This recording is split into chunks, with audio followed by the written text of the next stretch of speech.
Hi everyone, welcome to my channel. There's this topic that I've seen for a while now being discussed on the internet about coffee dates, and I'd like to talk about this.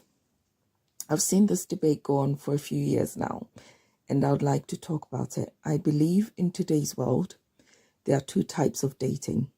Dating for people who want to settle down, and dating for people who indulge in hookups and fun. I believe that there are more people dating for fun than for settling down in the current dating climate. I personally haven't been in a relationship for years, and that is intentional. I wanted to focus on other things. In the time I haven't been dating, I have realized how bad and messed up the dating world has become. The dating practices of today would never fly before the advent of the dating apps that are available today that encourage hookups. I personally have never had a man dare to send me a nude picture of any part of his anatomy.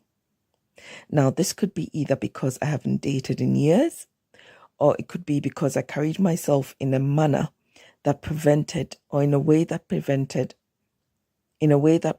such behavior. I'm inclined to believe that people have become extremely brazen when it comes to mating and all things salacious. The way people talk about mating and things they have done on the internet today would be unthinkable 20 plus years ago. In general, there were people doing that, but there were very few people doing that back in the day. The problem I'm noticing is people don't have a sense of upholding their family name.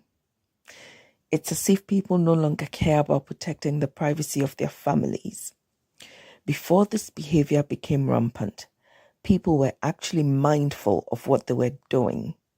And if anything ever leaked out, it would be because some shady, vindictive individual, say an ex-girlfriend or an ex-boyfriend, was behind it.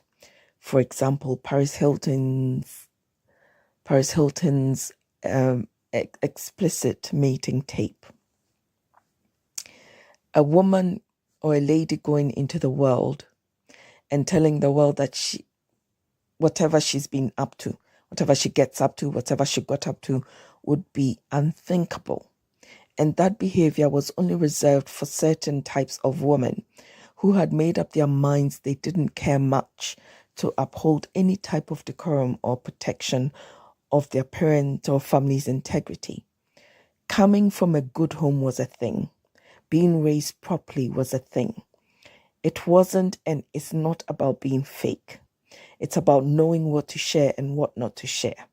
As in, there's a time and a place for everything. You wouldn't wear a t-shirt and jeans to a black tie event you've been invited to. It's about being appropriate. I'm not saying somebody should be an absolute garden tool in private and pretend to be a saint in public. I'm saying that such behavior should be minimized so one does not have to be or feel compelled to speak publicly about it, just in case they are worried about being called a hypocrite. No one is perfect or holy, only God is. However, persistent behavior that you have to cover up all the time should be minimized. It helps you personally to lead a happy, carefree life instead of always worrying about or looking behind your back to see which one night stand or ex-boyfriend is going to go out into the world and so-called tell on you. You should live in a manner such that someone doing that will end up being exposed as a liar or as an exaggerator. People are getting hurt in more ways than one by engaging in hookup culture. For those dating to settle down, a man who is serious about settling down would and should carry himself differently from a man that is looking to simply hook up and move on. A man looking to settle down should not be sending anatomical pictures to a woman he's interested in moments after meeting her. In fact, that is something that should not be encouraged at all. Now, what people get up to when they are married to each other is a whole different thing. I'm just talking about the dating process. It's because people give too much of themselves bodily up front. I don't want to say the word because of YouTube. That's why they feel they are getting the short end of the stick if they are taking on a coffee date. When it comes to coffee dates, I personally do not see anything wrong with it. The first time you meet up with a man, I think it's utterly ridiculous for a woman to demand that a man send her to a 5-star restaurant for a first date. This has nothing to do with self-worth. Self-worth is making sure you don't end up with an abuser because you are too focused on what he was spending on you, not who he was character-wise. Your worth isn't based on a cup of coffee or a piece of steak. If that is your mindset, then that is your worth. That is, if your mindset is that your worth is determined whether he pays for a cup of coffee or he pays for a steak, then that is your worth. When you show up in this manner, you are telling him that you're simply there for the aesthetics and not to figure out what type of man he is and if he is worth your time. If the man plans the date and takes you to an expensive establishment, then that is fine. But to demand that as the only thing that is acceptable is ridiculous. I have been scratching my head on this one because I don't understand how first dates became a food thing.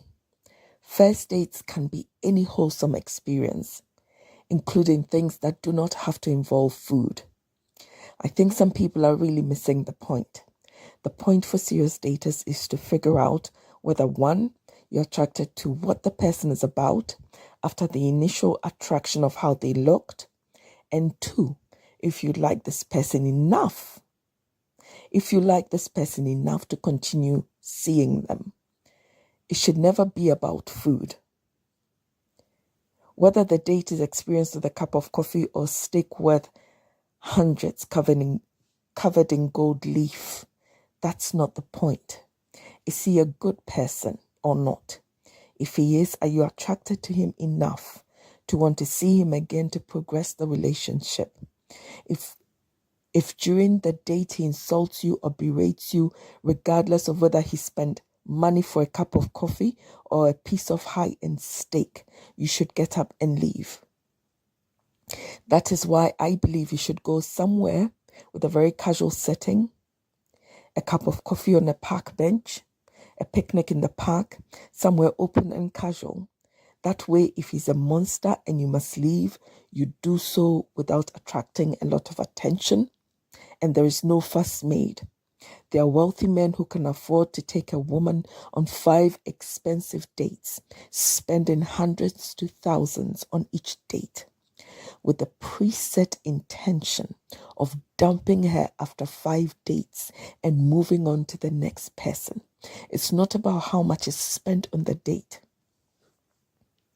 It's about finding out the totality of the individual you're potentially attaching yourself to. Personally, I believe at least the first 1 or 2 dates should be in extremely casual settings. And if both parties want to continue seeing each other, then they can decide to go wherever they want to go.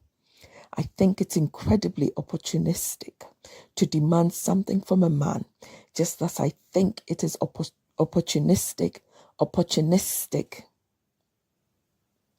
for a man to demand mating services from a woman he just met.